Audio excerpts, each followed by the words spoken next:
ஒரு தேவ பிள்ளைகளுடைய மனம், அந்த இருதயம், அதுதான் மனம். அந்த இருதயத்தை தான் டார்கெட் பண்ணுறான்.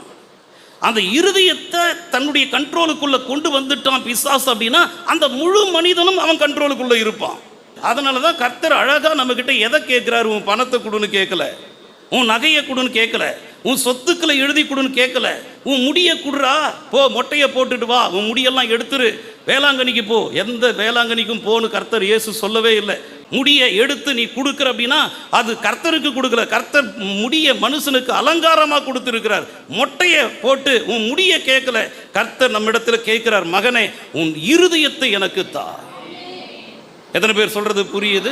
அப்ப ஆண்டவர் நம்ம கிட்ட கேட்கறது சரியா விளங்கி கொள்ளு.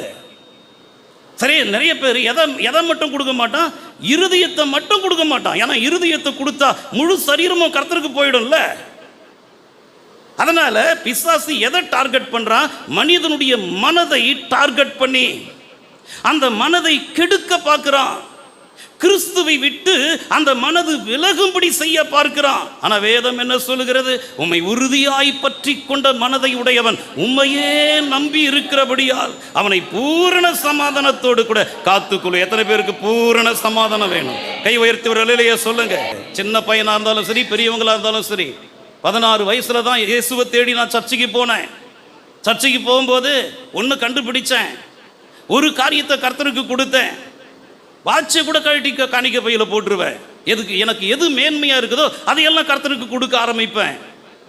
ஆனா ஒன்று புரிந்து கொண்டேன், நான் வாட்சை கொடுத்தோ என் பணங்களை கொடுத்தோ வாங்குற சம்பளத்தை அப்படியே போட்டோ அதெல்லாம் கிடையாது. என் இருதயத்தை கர்த்தருக்கு கொடுக்கணும். அந்த 16 வயசுல என் இருதயத்தை கர்த்தருக்கு பறி கொடுத்தேன். கை உயர்த்த அல்லேலூயா சொல்லுங்க. இன்னும் கம்பீரமா ஒரு அல்லேலூயா சொல்லுங்க.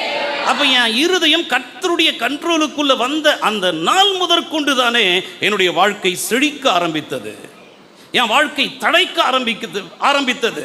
எனக்குள்ள நல்ல சுபாவங்கள் எனக்குள்ளே பெருக ஆரம்பித்தது. அது கெட்டு போனதை ரட்சிக்க தான் நம்முடைய ஆண்டவராகிய இயேசு வந்தார். நீதிமான்களை அல்ல, பாவிகளையே மனம் திரும்ப அழைக்க வந்தேன். அப்ப பாவிகளுக்கு தான், பிணியாளிகளுக்கு தான் வைத்தியம் தேவையை ஒழிய சுகமுள்ளவர்களுக்கு அல்ல.